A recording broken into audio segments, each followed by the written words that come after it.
जरदारी सब पे भारी।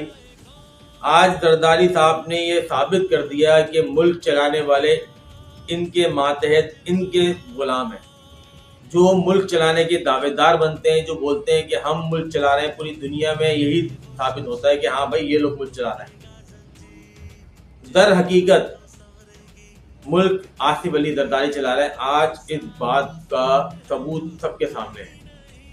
आसिफ अली जरदारी के पास कौन सी ऐसी डोरें हैं, कौन सी ऐसी लाठी है, कौन सा ऐसा जादू है जो आसिफ अली जरदारी साहब सबको चलाते हैं। और यही हुआ जो आज पाकिस्तान के दावेदार बनकर हम पर मुल्क दुश्मनी का इल्जाम लगा रहे हैं। मैं कहता हूं, तुमने सुबह आंख खोल के पूछा ये झंडा किसका लगा हुआ है तो तुम्हें पता लगा कि पाकिस्तान बना। हम झंडा देखकर पाकिस्तान को पहचानने वाले नहीं हैं, हम पाकिस्तान और झंडे को बनाने वाले हैं।